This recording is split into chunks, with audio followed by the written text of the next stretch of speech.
ਇਹ ਤੁਸੀਂ ਵੇਖ ਸਕਦੇ ਹੋ, ਇਹ ਤਕਰੀਬਨ 25-30 ਪੀਸ ਨੇ। ਠੀਕ ਹੈ, ਤੇ ਜਿਹਦੇ ਨਸੀਬਾਂ 'ਚ ਹੋਏ ਉਹਨੂੰ ਮਿਲ ਜਾਣਗੇ। ਸਿਰਫ 1500 ਰੁਪਏ ਦਾ ਅਟੈਚੀ ਮਿਲੇਗਾ। 2500 ਰੁਪਏ ਵਾਲਾ 1500 ਰੁਪਏ ਦਾ ਅਟੈਚੀ ਕੋਈ ਵੀ ਨਹੀਂ ਵੇਚੇਗਾ, ਨਾ ਕੋਈ ਲਿਆਏਗਾ। ਇਹ ਰਜ਼ਵਾਨ ਬੈਗ ਹਾਊਸ ਜ਼ਫਰਵਾਲ ਤੋਂ ਤੁਹਾਨੂੰ ਅਟੈਚੀ ਮਿਲਣਗੇ। ਤੁਹਾਨੂੰ ਦੁਕਾਨ ਦਾ ਐਡਰੈਸ ਵੀ ਦੱਸ ਦਿੰਦੇ ਹਾਂ। ਇਹ ਭਾਈ ਹੁੰਦੇ ਜੇ ਦੁਕਾਨ ਤੇ, ਇੱਕ ਇਹ ਮੁੰਡਾ ਹੁੰਦਾ ਜੇ ਛੋਟਾ ਬੱਚਾ ਦੁਕਾਨ ਤੇ ਤੁਸੀਂ ਇਹ ਵੇਖ ਸਕਦੇ ਹੋ ਦੁਕਾਨ ਜਿਹੜੀ ਆ ਨਾ, ਦੁਕਾਨ ਦਾ ਤੁਹਾਨੂੰ ਨਾਮ ਵੀ ਦੱਸ ਦਿੰਦੇ ਆ।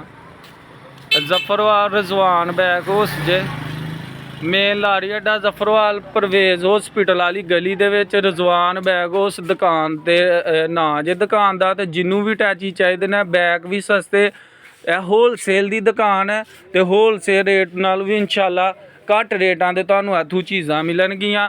ਬੈਗ ਇੱਥੇ ਆਪ ਬਣਾਉਂਦੇ ਨੇ, ਉਸ ਵਜ੍ਹਾ ਤੋਂ ਬੈਗ ਸਸਤੇ ਮਿਲਣਗੇ। ਇਹ ਵੇਖ ਸਕਦੇ ਹੋ ਮਸ਼ੀਨ ਲਾਈ ਦੀ ਹੈ ਇਹਨਾਂ ਨੇ, ਇੱਕ ਇਹ ਮਸ਼ੀਨ ਲਾਈ ਦੀ ਹੈ। ਇਹਨਾਂ ਦਾ ਕਾਰਖਾਨਾ ਵੀ ਹੈ ਬੈਗਾਂ ਦਾ।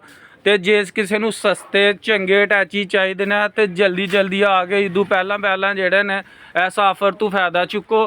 2500 ਰੁਪਏ ਵਾਲਾ ਅਟੈਚੀ ਸਿਰਫ 1500 ਰੁਪਏ ਦਾ, 1000 ਰੁਪਏ ਦਾ ਫਰਕ ਹੈ ਪੂਰਾ। ਤੇ ਜਲਦੀ ਆ ਕੇ ਤੇ ਅਟੈਚੀ ਖਰੀਦ ਸਕਦੇ ਹੋ ਜ਼ਫਰਵਾਲੂ ਰਜ਼ਵਾਨ ਬੈਗ ਹਾਊਸ ਤੋਂ। ਸਿਰਫ ਉੱਥੋਂ ਮਿਲਨੇ ਨਾ ਅਟੈਚੀ, ਹੋਰ ਕਿਤੋਂ ਵੀ ਨਹੀਂ ਮਿਲਨੇ।